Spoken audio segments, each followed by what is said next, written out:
প্রিয় বন্ধুরা, স্বাগত জানাচ্ছি আমাদের আজকের আড্ডায়। আমরা যাকে বেড টাইম স্টোরি বলছি, ঘুম পাড়ানির গল্প। কবির ভাই এবং আমি গত 2 দিন আলোচনা করেছি বাংলাদেশের পরিস্থিতি নিয়ে, বাংলাদেশের রাজনীতি, সামনে আসছে নির্বাচন, সেই সব নিয়ে। তো ফেব্রুয়ারিতে নির্বাচন অনুষ্ঠিত হবে এই ঘোষণা এসছে। এর ভিতরে আমি ওই যে এই কয়েকদিন টক শোতে যা শুনছি তাতে মনে হচ্ছে বেশিরভাগ লোকজন, বেশিরভাগ নয়, অনেকেই নেতিবাচক কথা বলছেন যে ফেব্রুয়ারিতে নির্বাচন হবে না। বিএনপির এক নেতা বলেছেন 2-3 দিন আগে যে ফেব্রুয়ারিতে নির্বাচন হবে না, অনেকেই বলেছেন। এর নানান কারণ আছে, তাদের নানান যুক্তি আছে তার পেছনে। তো নির্বাচন হোক, এটাই আমরা আশা করি। কবির ভাই, আমার মনে হয় যে বাংলাদেশের পরিস্থিতি নির্বাচনের দিকে এগিয়ে যাচ্ছে, বেশিরভাগ মানুষই চাচ্ছে নির্বাচন হোক। আমরাও চাচ্ছি নির্বাচন হোক। তো এখন আগস্ট মাস চলছে। আহ, আগস্ট মাস দুই দিক দিয়ে তাৎপর্যপূর্ণ। এক হচ্ছে আগের সরকার, বাংলাদেশের আওয়ামী লীগ এবং তার প্রতিষ্ঠাতা বঙ্গবন্ধু শেখ মুজিবুর রহমান, তিনি নিহত হয়েছিলেন 15ই আগস্ট। বাংলাদেশে, আজ আমাদের এখানে যদিও 14 তারিখ, কালকে বাংলাদেশে 15ই আগস্ট শুরু হবে। তো ইতিমধ্যেই 15ই আগস্ট আনুষ্ঠানিকভাবে আগে যেভাবে পালন করা হতো এবার হয়তো এরকম ভাবে হবে না। তো সেই ব্যাপারে আমি কবির ভাইয়ের কাছ থেকে কিছু স্মৃতিচারণ শুনতে চাইবো, কারণ 15ই আগস্টের ঘটনার উনি একজন, সরকার কবির উদ্দিন একজন জীবন্ত কিংবদন্তি এবং সাক্ষী। তিনি নিজে ওই খবরটি পড়েছিলেন তখন বেতারে। কবির ভাই, কেমন আছেন? ভালো। সালাম, নমস্কার, হাই, হ্যালো। আমি সরকার কবিরউদ্দিন। এই মুহূর্তে সিলভার স্প্রিং এলাকার আমার বাড়ি যেখানে, কাছাকাছি সেলিম হোসেনের বাড়িতে, তার স্টুডিওতে বসে আপনাদের সঙ্গে কথা বলছি। সেলিম হোসেন উল্লেখ করলেন এইমাত্র 1975 সালের জি। 15ই আগস্টের সেই ঘটনার কথা। সেটার আমি মোটামুটি ঘটনার দিন যে স্থানগুলো খুব গুরুত্বপূর্ণ ছিল, তেমনি একটি স্থানে আমি ছিলাম। কিন্তু 15ই আগস্ট 1975 ছিল শুক্রবার, এবং তখনও পর্যন্ত বাংলাদেশে শুক্রবার ছুটির দিন হয়নি। তখনও রবিবার ছুটির দিন ছিল, শুক্রবার কাজের দিন ছিল। এবং আমি ওই সময়টাতে বাংলাদেশ বিমানের ট্রেনিং সেন্টারের অধ্যক্ষ হিসেবে দায়িত্ব পালন করতাম। আমাদের বাংলাদেশ বিমানের ট্রেনিং সেন্টারটা ছিল সোনারগাঁ হোটেলটা পার হয়েই, ওখানে একটা বিমানের বাড়ি ছিল, ওই অট্টালিকা ছিল, ওইখানে আমি দায়িত্ব পালনের জন্য সকালে যেতাম। ওটা শুরু হতো সকাল 7টা 30 মিনিটে, 7:30টায়। আমি 7টার খবর পড়তাম শুক্রবারে, প্রতি শুক্রবারে বাঁধা ছিল। তো 7টা থেকে 7টা 15 পর্যন্ত খবর পড়তাম। তারপর যিনি এডিটর থাকতেন, তিনি দয়া করে এক কাপ চা খাওয়ার জন্য বলতেন। তো তার সঙ্গে বসে চা খেতাম, মিনিট 10 কথাবার্তা বলে তারপর ওইখান থেকে নিজেই গাড়ি ড্রাইভ করে 5 মিনিটের পর পৌঁছে যেতাম 7:30টায় ট্রেনিং সেন্টারে।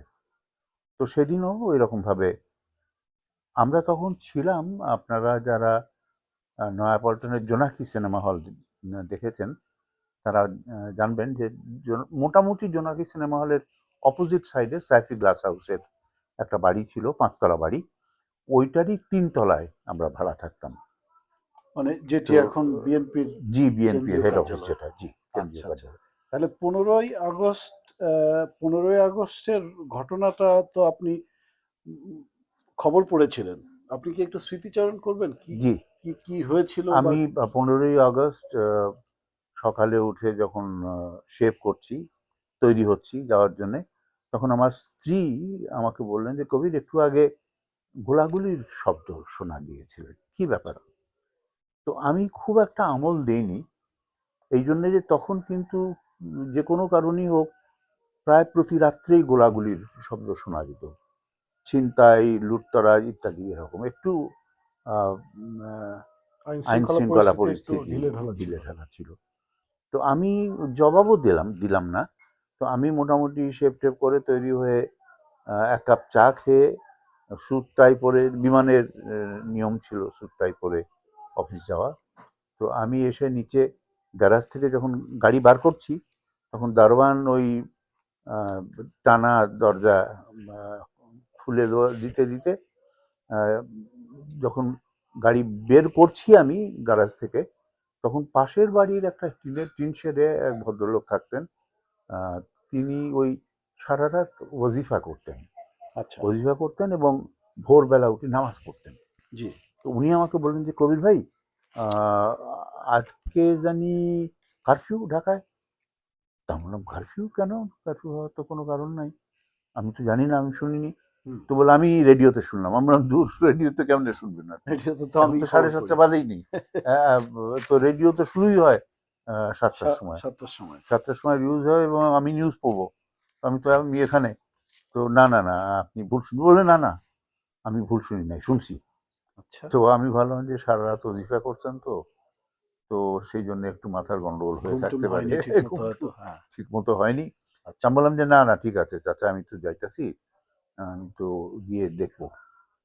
তো তারপরে আমি গাড়ি স্টার্ট করে, গাড়ি বের করে আমি রওনা দিলাম। তারপরে আমি ভুলেও গেছি প্রায়। হুম। সিদ্ধেশ্বরীর মোড়টা পার হওয়ার পরে আহ, ওই রেস্ট হাউস আছে, রেস্ট হাউসটা পার হয়ে যাচ্ছি, তারপরে হাতের বাঁ দিকে চার্চ, এবং চার্চটা ছাড়িয়ে গেলেই ওই আহ, মসজিদ, কাকরাইল মসজিদ। কাকরাইল মসজিদ। কাকরাইল মসজিদ, কাকরাইল মসজিদটা পার হয়ে একটু গেলে পরে ওই যে রাষ্ট্রীয় অতিথি অতিথি ভবন, ভবন, হ্যাঁ।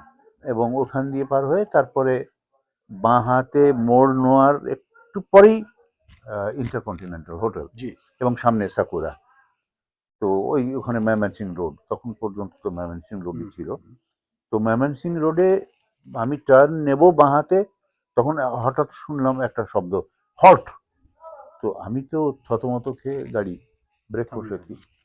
তো দেখলাম যে কালো পোশাক পরা, ডাংরি বলে ওটাকে, হুম হুম। আর্মির লোকজন ওখানে টহল দিচ্ছে। তো আমাকে বললেন যে, আপনি বাঁদিকে যাইতে পারবেন না। তো আমি বললাম যে, ভাই শোনেন, আমার তখন মনে পড়লো যে ওই দিন বঙ্গবন্ধু শেখ মুজিবুর রহমানের, তঙ্গুদ্দিন হোসেন প্রধানমন্ত্রী যিনি, ওনার ওই দিন আহ, ইউনিভার্সিটিতে যাওয়ার কথা এবং ভাষণ দেওয়ার কথা। আচ্ছা। তো আমার ওইটা মনে পড়াতে আমি বললাম যে, না রে ভাই, আমি ইউনিভার্সিটির দিকে যাচ্ছি না, আমি রেডিও বাংলাদেশে যাচ্ছি। আমার নাম সরকার কবিরউদ্দিন, আমি 7টার খবর পড়বো। জি। তো বললো, না, ওই রেডিওতেই যেতে পারবেন না। আমি বললাম যে, আপনি ভুল করছেন, আমি তো খবর না গেলে খবর পড়বে কে? তো বলে যে, না না, কেউ, আপনি ওটা আপনার দেখার ব্যাপার না, আপনি ওদিকে যেতে পারবেন না। তখন হঠাৎ দূর থেকে একটা জিপে করে একজন এলেন, আমাকে বললেন যে, কবির ভাই, আম কামিং, স্টপ স্টপ। বলে তারপরে দেখি যে একজন জিপে, খোলা জিপে মাউন্টেড হয়ে, রাইফেল টাইফেল হাতে, হুম। আমাকে বললেন যে, কবির ভাই, কাম উইথ মি। তো আমি বললাম যে, what do you mean come with me? আমি জি। ভদ্রলোককে চিনি না। তো আমাকে বললেন যে, এরকম ভাবে আমার নাম অমুক। তখন আমার মনে পড়লো যে আমি ভদ্রলোককে দেখেছি বোধহয় কোথাও কোথাও, ডালিম, মেজর ডালিম। আচ্ছা। তো আমি বললাম যে, ভাই, আপনি বুঝতে পারছেন না, আমি রেডিওতে যাব, খবর পড়বো 7টার। বলে, আমি আপনাকে নিয়ে যাব, আপনি আসেন। তো আমি বললাম যে, না না, আমি আমার গাড়িতে করে যাব, রোজ যাই তাই। তো বললে, না, গাড়ি ছাড়েন আপনি, হাত দেন আমাকে। তো অনেকটা অর্ডার করার মতন করে বললেন, এবং আমি তখন ওখানে দাঁড়িয়ে আছি, 2-3 জন জওয়ান মিলে আমাকে চ্যাংদোলা করে তুলে জিপে দাঁড় করিয়ে দিলেন। আচ্ছা। আর আমার একটা সাদা গাড়ি ছিল, ওপেল বোধহয়, এখন যতদূর মনে পড়ছে। সেই গাড়ির ইয়ের ড্রাইভার সাইডের দরজা খোলা রইল, পাশে আমার ব্রিফ কেস, ওটাও পড়ে রইল, এবং গাড়িটা মাঝখানে, রাস্তার মাঝখানে দাঁড়িয়ে রইল। ওই অবস্থাতেই জিপ চলা শুরু করলো। আচ্ছা। তো আমি বললাম যে, ভাই, আপনি আমাকে কোথায় নিয়ে যাচ্ছেন? আর্মির জিপে তো তুলে হ্যাঁ, আপনাকে নিয়ে যাচ্ছে। তো এইটা বলতে বলতেই ওই ওখান থেকে তো কয়েক গজ দূরেই জি। রেডিও, রেডিও বাংলাদেশের গেট। তো গেটের সামনে গিয়ে দেখলাম যে, ওখানে আর্মি জওয়ান টওয়ান আছে, পুলিশও আছে। তো গেটের দরজা খুললো, জিপ ভিতরে চলে গেল। হুম, গাড়ি বারান্দার সামনে এসে জিপটা থামলো, আমাকে বললেন নামেন। তো আমি বললাম যে ভাই কি ব্যাপারটা কি? বলে যে এরকম ভাবে আমরা আর্মি হ্যাজ টেকেন ওভার। তো বললাম যে army have taken over to Bangabandhu? তো বললেন যে উই হ্যাভ কিল্ড হিম। তো আচ্ছা। আমি কথাটা শুনলাম, ঠিক শুনলাম না ভুল শুনলাম, আমি ঠিক বুঝতে পারছি না। আমি বললাম যে কি বললেন? বলে যে he is not there anymore, we have killed him. Major তো ডালিমই বলছেন? কোনো একজন, কোনো আমার ঠিক একজন, খেয়াল আচ্ছা। নাই। তো আমি বললাম যে হোয়াট অ্যাবাউট বঙ্গবন্ধু? তো বললেন যে না, উই হ্যাভ কিল্ড হিম। তো আমি বললাম যে দেন হু ইজ দি প্রেসিডেন্ট? তো বললেন যে খন্দকার মুশতাক আহমেদ। তো আমি বললাম যে আমার খন্দকার মুশতাক আহমেদ বলাতে আমি ঠিক বুঝতে পারছিলাম না। আমার মনে হলো যে উনি বোধহয় বলছেন যে এ কে খন্দকার। আচ্ছা। এ কে খন্দকার তখন এয়ারফোর্সের চিফ ছিলেন, জি। এবং উনি আবার বাংলাদেশ বিমানে আমার বস ছিলেন। আচ্ছা, আচ্ছা। উনি এক্স অফিসিও চেয়ারম্যান ছিলেন বিমানের, এবং আমি ওনার কাছে ডাইরেক্টলি রিপোর্ট করতাম অ্যাজ প্রিন্সিপাল পাবলিক। ট্রেনিং হুম, সেন্টার। তো আমি বললাম যে হোয়াট অ্যাবাউট হিম?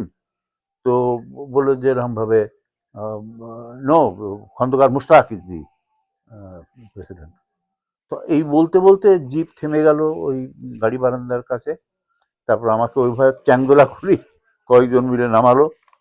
তো আমি বললাম যে ভাই আমার তো পিপাসা লেগেছে, আমি পানি খাবো। হুম।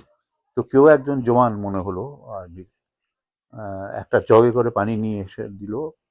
আমি ওই জগ থেকেই ঢক ঢক করে পানি খেলাম।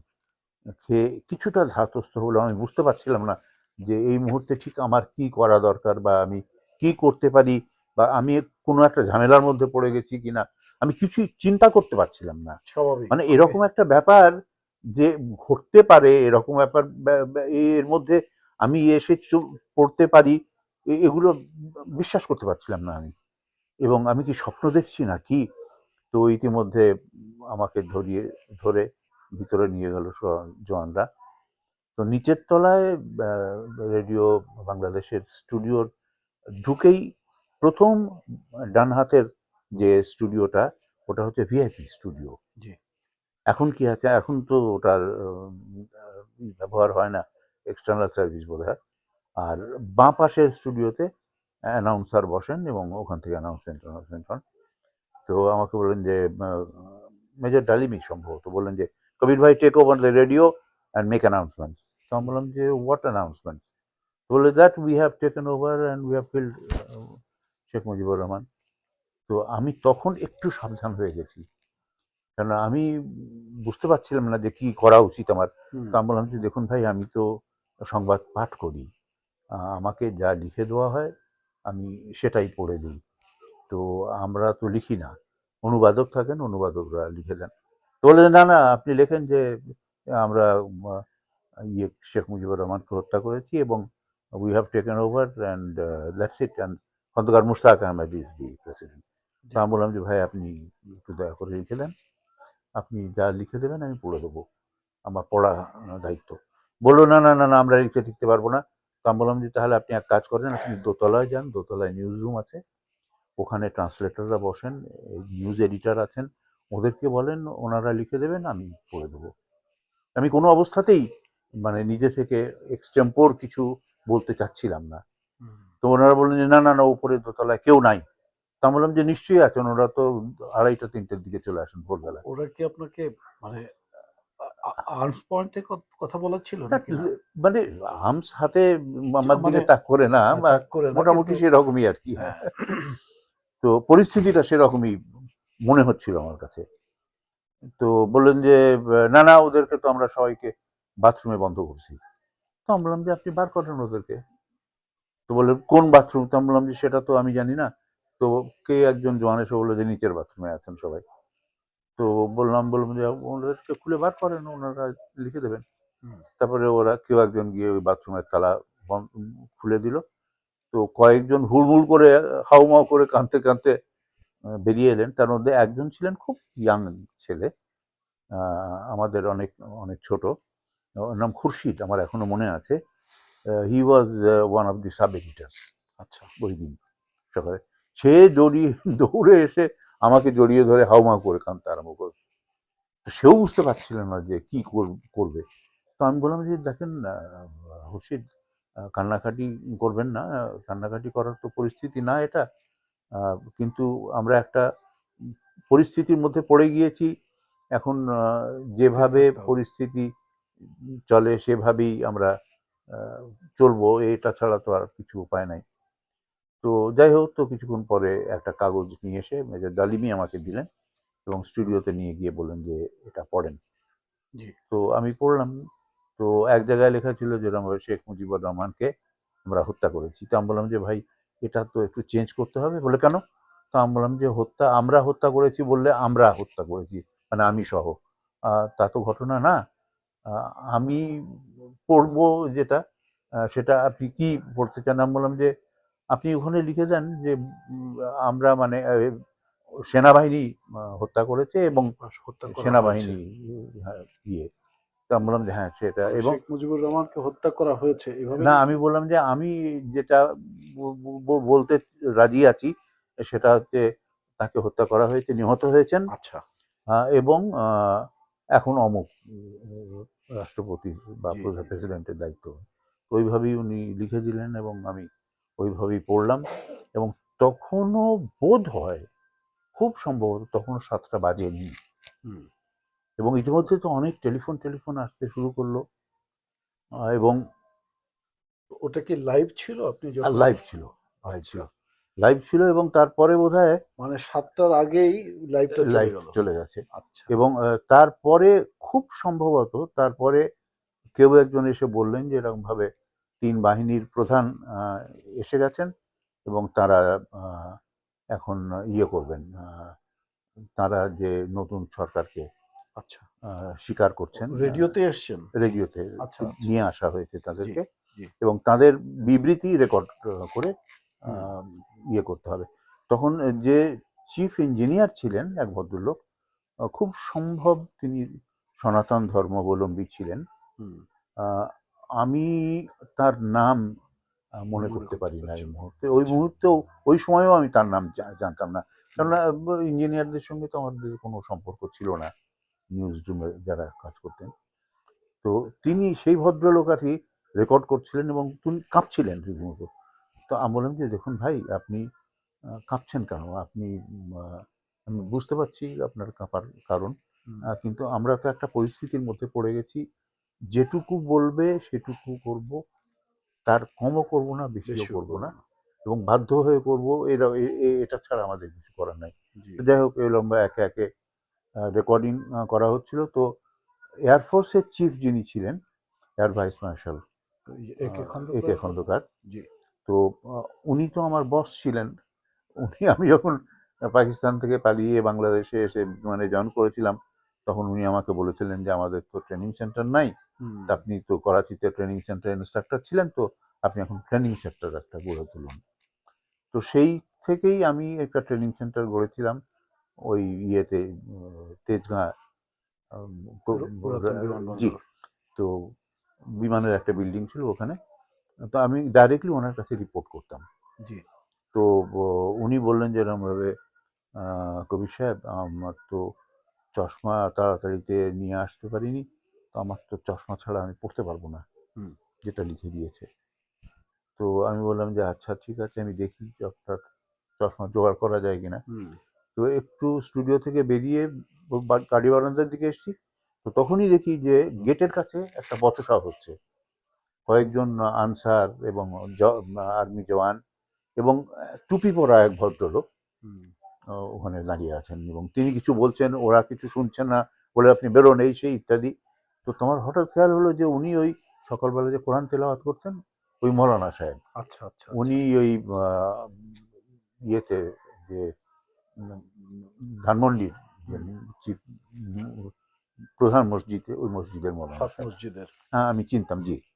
তো আমি গেলাম, আমি গিয়ে বললাম যে এরকমভাবে, মৌলানা সাহেব আপনি, ঠিক আছে, আপনি ওনাদেরকে যা বলছেন আমি ওনাদেরকে বুঝিয়ে বলবো, আপনি আপনার চশমাটা দেন চশমাটা আমাকে। দেন। আচ্ছা। তো বলে চশমা দিয়ে কি হবে? আমি বললাম আহা, চশমাটা দেন না আপনি আমাকে। আমি চশমাটা নিলাম, নিয়ে তারপর ওনাদেরকে বললাম, জওয়ানদেরকে, যে উনি তো মৌলানা সাহেব, ওনাকে আপনারা আসতে দিতে পারেন এবং যদি প্রয়োজন হয় আপনারা ব্যবহার করতে পারেন কোরআন তেলাওয়াতের জন্য। জি। তো ওরা বললো যে ঠিক আছে, আপনি যান, চশমাটা দিয়ে যান। তো চশমাটা দিলেন, আমি তখন এনে খন্দকার সাহেবকে দিলাম। উনি চশমা পরে ওই যেটা সম্মতি পত্র, ওগুলো পড়লেন। তো এইভাবে চললো। তখন 3 বাহিনীর প্রধান এসেছিলেন, ওটা এয়ারফোর্সের। আর্মির চিফ তখন কে ছিলেন? আর্মি চিফ ওই কিং শফিউল্লাহ নাকি শফিউল্লাহ জিয়াউর সাহেব, রহমান? শফিউল্লাহ সাহেব, শফিউল্লাহ সাহেব আর্মি চিফ ছিলেন। আর এয়ার ভাইস মার্শাল ইয়ে ছিলেন, খন্দকার সাহেব। আর রেয়ার অ্যাডমিরাল, ওই যে যার ছেলে একসময় ইংলিশ নিউজ পড়তেন, ভদ্রলোক, নাম ভুলে গেছি আমি এখন। আচ্ছা। তো উনি ছিলেন আর কি নৌবাহিনী প্রধান। তারপরে কি হলো ওই দিন? তো তারপরে এইরকম ভাবে চলতে লাগলো। তারপরে at some point in time, মানে আপনি ছুটি পেলেন কখন ওই হ্যাঁ আমি ওই সেটাই জায়গা বলছি, থেকে? যে at some point in time আমি ভাবলাম যে আমি এগুলো কেন করছি, এটা তো আমার কাজ না। হুম। এবং সেটা দুঃখজনক হোক বা অন্য কোনো অনুভূতি হোক, আমি এর মধ্যে ইনভলভ না, আমি কেন এটা করব। তখন আমি মেজর ডালিমকেই বললাম যে ভাই, আমি তো আমার যেখানে যাওয়ার কথা প্রশিক্ষণ কেন্দ্রে, সেখানে হয় যাব, কিন্তু এখন হয়তো সেখানেও কেউ নাই। তো আমি আমার বাড়িতে যেতে চাই। তো আমি আমার বাড়িতে একটু ফোন করতে চাই। তো আমার স্ত্রীকে ফোন বললেন যে ঠিক আছে, আপনার বাড়িতে ফোন করেন, এই ফোন করতে দাও ওনাকে। আমি ফোন করলাম। আমার স্ত্রী তো কান্নাকাটি। তো বলে যে এরকম তুমি আসবে না এখানে, ওই ইয়ের এখানে পল্টনে যে ইয়ে আছে, অমুক দলের ছেলেরা আছে, সেরা তারা ইয়ে নিয়ে, ছোড়াছুরি নিয়ে অপেক্ষা করতে, বলছে যে এই ইয়ে লোকটা দালাল, একে আজকে আমরা এখানে আসামর্থ্য কারণ মাত্রই খবর খুন পড়েছেন করবো। আপনি, এটা তো হ্যাঁ, শুনেছি সবাই। অ্যানাউন্সমেন্ট করছি। তারা তো জানে না কি পরিস্থিতি। তো তুমি খবরদার বাড়িতে আসবে না। তো আমি মেজর ডালিমকে বললো যে ভাই, আমি তো এখন বাড়ি যেতে পারছি না, কাজেও যেতে যাওয়ার মানে হয় না, বাড়িও যেতে পারছি না। তো বললো যে আপনি চিন্তা করবেন না, আমি আর্মি এমপি জিপ দিয়ে আপনাকে বাড়ি পৌঁছে দেওয়ার ব্যবস্থা করব। তো তারপরে আর্মি এমপি জিপ দিয়ে উনি ব্যবস্থা করে দিলেন। তো আমাকে ওইভাবেই বাড়িতে পৌঁছে দিল। তো মোটামুটি এরপর ভাবে থেকে এই, ওই ওই দিনের পর থেকে আপনি খবর পড়ে এসে বাড়িতে থাকলেন, কিন্তু এরপরে আহ, এটার কোনো রিয়াকশন আর আপনার কি? আর না, আমার আমার উপরে এটার কোনো রিয়াকশন reaction? হয়নি। আচ্ছা। এই জন্য হয় নাই যে ওইখানে ওই ইয়ে ছিলেন, যে আওয়ামী লীগের খুব বিখ্যাত নেতা যিনি ছিলেন, ওই সচিত্র সন্ধানীর আহ, যে সম্পাদক ছিলেন, তার চাচা বোধহয়, হুম। ওই আমি নাম ভুলে যাই এখন সব, খুব বিখ্যাত লোক আওয়ামী লীগের। ওখানে উনি ওই গলিতে থাকতেন উনি। যাই হোক, এত এত বছর জি। যাবত তো আমরা দেখে এসেছি 15ই আগস্ট হলে, বিশেষ করে আওয়ামী লীগের গত 15 বছরের আমলে বা তার আগের আমলে যখন আওয়ামী লীগ ছিল, এমনকি বোধহয় বিএনপির সময়ও 15ই আগস্ট মোটামুটি আওয়ামী লীগের সময় তো খুব ঘটা করে পালিত হয়েছে, এটা একটা জাতীয় অনুষ্ঠানই হয়ে গিয়েছিল, পরে শোক শোক দিবস পালিত হতো। কিন্তু এই গত 1 বছর বাংলাদেশের রাজনীতি বা বাংলাদেশের পরিবর্তন, আহ, ক্ষমতার পরিবর্তনের পর এবার এই 15ই আগস্টকে সামনে দিয়ে আমি টকশোতে যে কথাবার্তাগুলো শুনলাম, যে জি। 15ই আগস্ট পালন করাকে মানে সরকারিভাবে এবার বাতিল করা হয়েছে। এবং আমি জানি না, আওয়ামী লীগের কার্যক্রম তো নিষিদ্ধ করা হয়েছে, জি। ছাত্রলীগকে তো নিষিদ্ধই করা হয়েছে। জি। এবার বাংলাদেশে কি হবে ওই দিনে, মানে কাল বা পরশু, আমি জানি না। আপনার কি মনে হয় এটা আহ, কেমন হবে? বিদেশে যারা আছে তারাই হয়তো পালন করবে। আমি জানি না বিদেশে কে কিভাবে পালন করছেন, সেটা অন্য লোকজন বলতে পারবেন হয়তো। কিন্তু আমি আমার জীবনে আমি এর আগেও বেশ কয়েকবার বিভিন্ন অনুষ্ঠানে স্মৃতিচারণ করতে গিয়ে কথাটা বলেছিলাম, জি। যে আমি যখন নবাবপুর গভর্নমেন্ট হাই স্কুলে পড়ি, ওই সময় ওই স্কুলটার নাম ছিল Priyanath high school. Priyanath high school. এবং তখন ওইখানে রেল লাইন ছিল হুম। এবং ফুলবাড়িয়া রেল স্টেশন ছিল ওইটা, কমলাপুর ছিল না। এবং ফুলবাড়িয়া রেল স্টেশনে রেল গেটটা পার হয়ে ডান হাতে গভর্নমেন্ট হাউস ছিল, যেটা পরবর্তীকালে বঙ্গভবন হয়ে যায়। বঙ্গভবন, হ্যাঁ। এবং বাম হাতে গুলিস্তান সিনেমা হল ছিল। তখনও বোধহয় হয়নি গুলিস্তান সিনেমা হল, আমার ঠিক মনে নেই। ওখানে একটা পার্ক ছিল, এবং এখনো হ্যাঁ, আছে সেটা। এবং ডান দিকে একটা ব্রিটানিয়া একটা সিনেমা হল ছিল, শুধু আচ্ছা। ইংরেজি সিনেমা আসতো। জি। এবং ওখানে মোষের একটা খাটাল ছিল। আর আচ্ছা। এখনকার যে স্টেডিয়াম, এটা ছিল না। ওইখানে ভিক্টোরিয়া ক্লাব ছিল, তারপর মোহামেডান স্পোর্টিং ক্লাব ছিল, ওয়ান্ডারার্স ক্লাব ছিল, আর একটা মসজিদ ছিল। একটা মসজিদ ছিল লাল সাদা রঙের।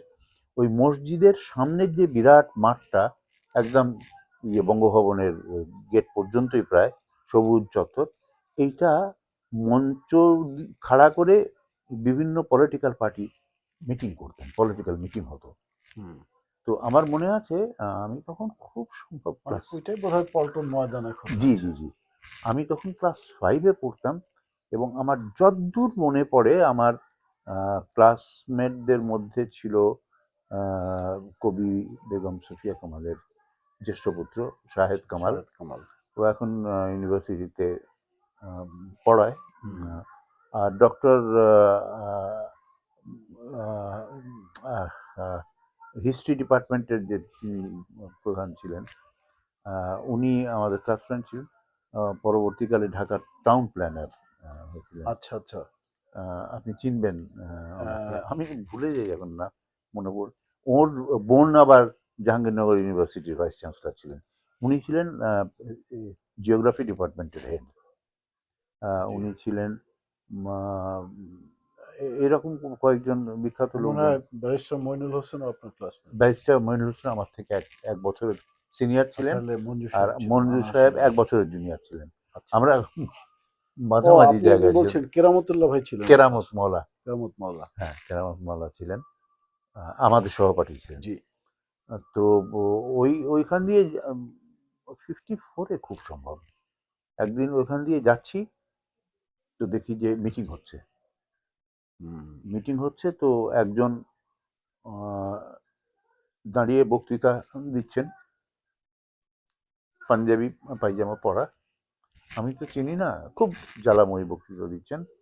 এবং আমার একটুখানি কথা মনে আছে, বললেন যে আমি দুর্নীতি দমনের মন্ত্রী, দুর্নীতি দমন, দুর্নীতি করতে পারবে না কেউ, হুম। অসৎ কাজ করতে পারবে না। কেউ যদি খবর জানেন কোনো অসৎ কাজের, তাহলে একটা পোস্ট কার্ড কিনা, 3 পয়সা দিয়ে একটা পোস্ট কার্ড কিনা আমার নামে লিখা পাঠায় দিবেন, আমার নাম শেখ মুজিবুর রহমান। হুম।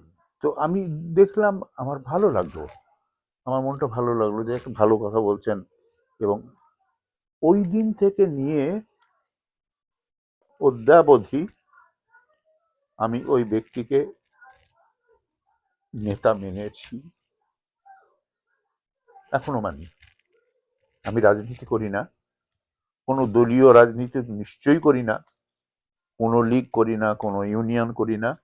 আমি সাধারণ মানুষ, সাধারণ মানুষ, বাংলাদেশের কোটি কোটি মানুষের মতো আমিও একজন সাধারণ মানুষ। খেটে খাই, নিম্ন মধ্যবিত্ত পরিবারের সন্তান আমি, সেদিনও ছিলাম। আজ 83 বছর বয়সে এখনো আমি নিজেকে নিম্ন মধ্যবিত্ত পরিবারের সন্তান বলেই মনে করি। এবং নিদ্য না। সেইভাবেই আমি চলি। এবং আমি এখনো ওকেই, যখন চোখ বন্ধ করি, ওর ছবি ছবি আমার চোখের সামনে ভেসে কবির ওঠে। ভাই, এখানে বাংলাদেশের অভ্যুদয়ের পেছনে যে কজন মানুষের অবদান আমরা তো আর সেই সময় জি দেখিনি, যা পড়েছি বা শুনেছি। তো তার ভিতরে যারা বাংলাদেশ রাষ্ট্রটিকে তৈরি করবার জন্য প্রচেষ্টা বা প্রয়াস চালিয়েছিলেন, তাদের সবাইকেই আমার মনে হয় যার যার স্বীকৃতি দেওয়া উচিত। শেখ মুজিবুর রহমান, হোসেন শহীদ সোহরাওয়ার্দী, তারপরে মাওলানা ভাসানী, এরপরে যারা পরবর্তীতেও যারা বাংলাদেশকে এত দূরে এগিয়ে নিয়ে আসছেন, শহীদ রাষ্ট্রপতি জিয়াউর রহমান, ইভেন বেগম খালেদা জিয়া, হোসেন মোহাম্মদ এরশাদ, আহ, তারপরে শেখ হাসিনা, সবাইকে যার যার জায়গায় মানে ইতিহাস অন্তত রাখবে। সেলিম, আমি ওই ওই সময় আমি বয় স্কাউট দলের ছিল উলফ কাব, কম বয়সীদের জন্য আমি কাব ছিলাম এবং উলফ কাব ছিলাম, এবং আমাদের মোস্টলি অনুষ্ঠান হতো কলেজিয়েট স্কুলের ময়দানে। আচ্ছা, আমাদের সময় হতো স্টেডিয়ামে। জি। তো আমাকে একবার বলা হলো যে এরকম ভাবে তুমি আজকে একটা কবিতা পড়বা, নজরুল ইসলামের লিচু চোর। আচ্ছা। তো লিচু চোর কবিতা আমি পড়েছিলাম, এবং লিচু চোর কবিতা পড়ার পরে বিভিন্ন অনুষ্ঠানে আমাকে কবিতা পড়ার জন্যে বলা হতো, এবং পরিণত বয়সে আমি আমেরিকায় চলে আসার পরে একজন কবির সঙ্গে আমার দেখা হয়েছিল ঢাকায়, তার নাম নির্মলেন্দু গুণ। জি, আপনার কবিতা তো, আপনার পড়া কবিতা তো আমি অনেকবার শুনেছি এবং সুযোগ পেলে আপনাকে বলি একটা কবিতা পড়েন। তা আমরা আজকে আপনার কবিতা একটা শুনি না কেন? হ্যাঁ, তো আপনি অনুমতি করলে আমি পড়বো একটা কবিতা।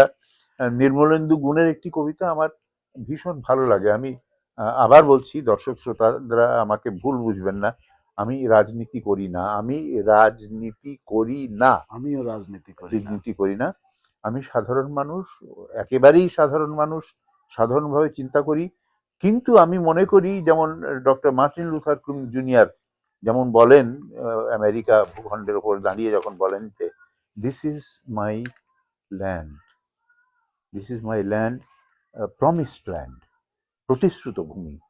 আমিও মনে করি যে বাংলাদেশের তেঁতুলিয়া থেকে টেকনাফ পর্যন্ত বিস্তৃত এই ভূখণ্ড কারো সম্পত্তি না, এটা বাংলা মায়ের সন্তানদের সম্পত্তি, এবং এটা কেউ দাবি করবে না।